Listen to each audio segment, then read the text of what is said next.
right now. And it's few hours to my performance right now. It's crazy.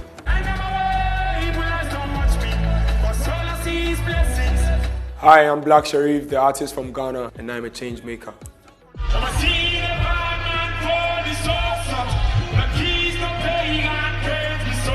Mohammed Ismail Sharif, better known as Black Sherif, has dreamed of stepping on the big stage since high school. You did all these freestyle rap when you were younger. At what point did you decide, oh, I think this could be a career? I was building interest in so many things because growing up I had interest in playing football stuff. I dashed them all away. I just knew right after high school, I'm going 100% in. Not 70, not 50. You understand me? So after high school, 4th June 2019, I started making music like heavily. Born in Kanongo, a small mining town north of Accra, he began his dazzling rise in the Ghanaian drill scene just about 4 years ago. Did you have a lot of music around you? Yeah. Did you, what kind of upbringing was it? My mom and dad loves music, and like the first time I met my dad, he put me on reggae. Yeah, so that feeling was different. You understand me? And my mom loves Alpha Blondie, and I done it best. That built like my interest in music, my taste and stuff. So it was very indigenous music and reggae. So high life music and reggae stuff. You mentioned high life, which is almost a religion in Ghana. What is the influence of that in your current sound? I think I am high life, whatever I do. Even most of the rhythms, the melodies are bossed like straight high life.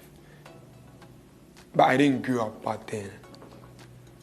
You understand me? So it's like a modern high life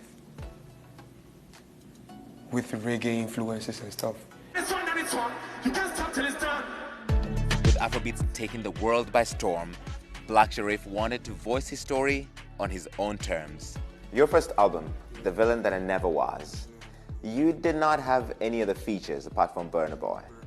Was that deliberate so people can really see your style? You know, I think that like came in the process, like making the album, because I was so like, it was very intense for me at that time, where I was in my head. I had the studio right in front of my bed, so when I wake up, I'm in the studio.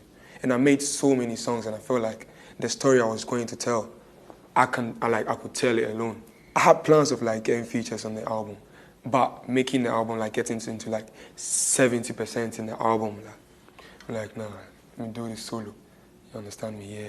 Because I had a lot to talk about, and I felt like that capacity, like that space I had in my mind for that album to occupy. I could do it myself. I did it. That is such a flex. How do you get to that headspace so early in your career? I mean, I think it's different with everybody. You understand me? And like growing up, things you see and like some experiences and like it shapes your perspectives like about life and like how you approach things or like treat things. Because Burna Boy shines bright. He is the king of Afrobeats music. Yeah. And he heard your second sermon. It's like, oh, I want to be on that song. Everybody knows my mentor. It doesn't even feel real, you understand me? Yeah, cause, and you know the first interaction I had with him, it wasn't even about the music. It was expressing the admiration for the sound and like the thing I do, no filter. Like it made me feel different about what I do. This year alone, I've heard your music out in the club in Botswana, in Ethiopia, in Uganda, in, I want to say, India? Does that shock you as a kid who grew up in rural Ghana that you have this global appeal now? Yeah, that shocks me because, you know, even in Accra, people didn't even know, like, in the Ghana that they were, there was a place called Konongo-Zongo. And even in Konongo-Zongo, there was a time that it was just my household that knew I could sing and make music. And now it's outside overseas. Like, I travel overseas doing shows. People come and singing the words out. Like my first show in London, a month after my album. They sang every word, A to Z. Big stars, big cash, my way, but still a family. That global appeal came to fruition with Kweku the Traveler.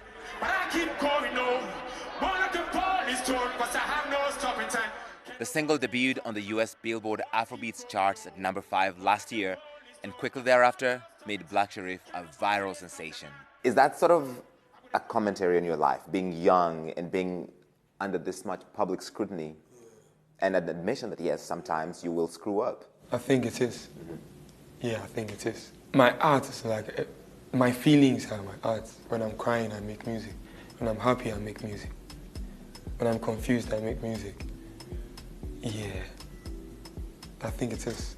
How hard is it growing up in the public eye? I noticed there's a lot of coverage about you in the Ghanaian press. Yeah. There's all sorts of crazy stuff around your life.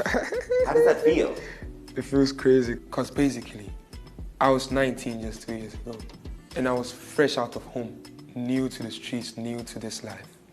And some few years after, 1 or 2, started getting some traction and stuff. And people don't want to see you make mistakes no more. It's so hard. I'm like the leading actor in my life only. You understand me? So I try to do what's best for me.